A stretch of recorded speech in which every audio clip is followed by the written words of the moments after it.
Hey guys, it's Shannon from That DIY Couple, and I'm gonna do a quick little video about why I don't sleep chain my daughter. This is a topic that people have strong opinions about. I find in life when it comes to parenting and when it came to getting married, it's like society feels entitled to tell you what to do. So this is not a video telling you what to do. This is a video explaining my beliefs and what works for me and what I do. So like when I got married, it was like everyone gave me advice, but it was always based on whatever they had done. And the advice that I always give to people when they're getting married is like, do whatever the fuck you want to do. Like, it's your day. Parenting is kind of the same. Like, as soon as you become pregnant, you get visibly pregnant, everyone starts with all the advice, all the shit. And it's always like exactly what they did.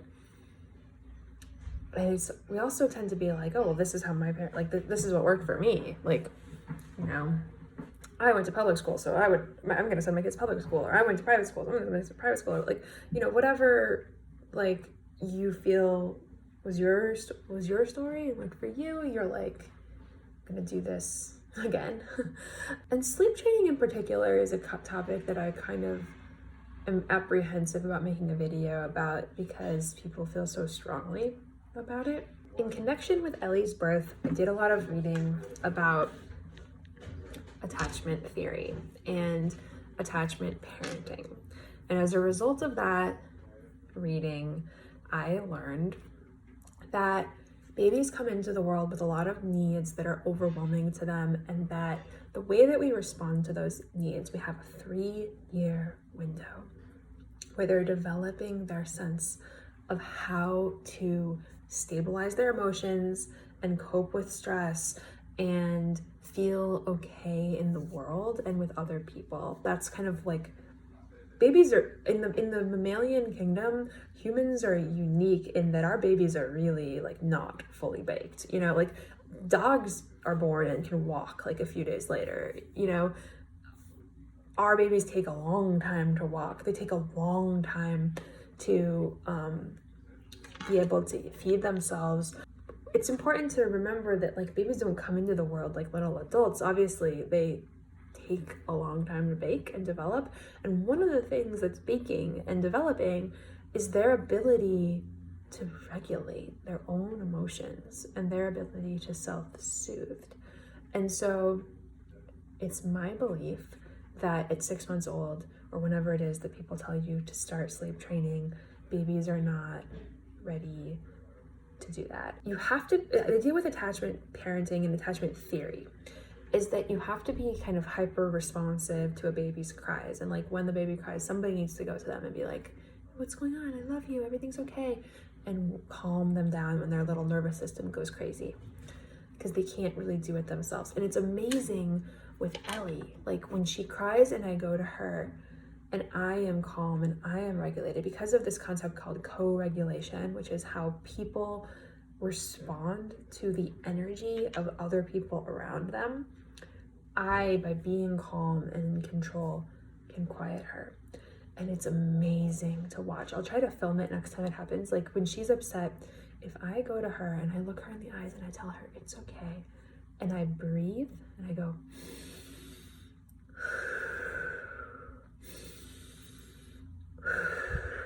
she'll actually start to do it too. She goes, it's so cute. She's like, it's so cute. And she can start to calm down. She can start to regulate, and she can like she can borrow from my calm, mothering, loving energy. So, and there's this bond, right? Like I had Ellie vaginally. There's a video on this channel about her home birth and her water birth. And so, you know, I'm into all this like woo-woo crap. But when a baby is born vaginally in particular, the mom's body sends this flood of bonding hormones. And when a baby breastfeeds, it's the same stuff. It's oxytocin. It's the thing that you get when you look your dog in the eyes and they wag their tail, or when you have an orgasm, or when it's the bonding hormone that brings us together. And so Ellie and I are like deeply bonded at this point, and it's a very Western thing to have babies have their own rooms. I sleep next to Ellie, which is also not like recommended, but and I didn't sleep next to her the entire time. She was in a bassinet for a while until she could roll over, but next to the bed, like really close by. But like having a baby in their own room is like a uniquely Western thing. It just goes against every instinct in my body. Like when she cries, oh my gosh, my whole world like spins until I take care of it. It's like I can hear her crying and I'm like, oh, like, and I mean, I've stubbed my toe, I've tripped, I've fallen like in my haste to like drop everything. John only laughs at me because it's like, we'll be like chatting, having a nice time in the evening, and then she'll cry on the bed, baby monitor, and I'm just like, like I'm coming, my queen. Like, and I guess it's like love too. It's excitement. Like I'm excited to take care of her.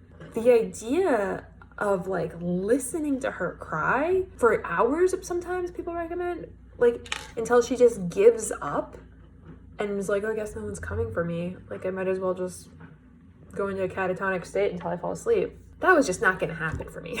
Like I was just never going to be able to do that. The reading that I'm doing on attachment parenting and on attachment wounding, and the work that I'm doing on myself in therapy, really buttresses the idea that not being responsive to a child who's crying can be like deeply psychologically harmful for them over time. And there's a lot of great work by Gabor Mate, who talks about the origins of addiction, and who talks about how early childhood trauma can, which, to be clear, like a baby, I have a video about what is trauma and an expansive view of it, but a baby experiences non-responsiveness to their needs as trauma.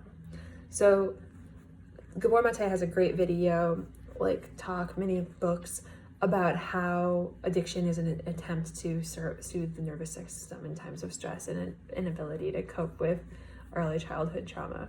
You know who's really securely attached? This guy. Hugo is very securely attached. It really comes down to not messing with instinct and just doing what your body tells you to do. And when my baby cries, my body says, let's take care of her. So that's it. I like have no ill will towards anybody who sleep trains. I know that people love it, but it wasn't going to work for me, and that's why. That's it, you guys. Thanks for watching. Comment down below. Until next time, do well and always make things better.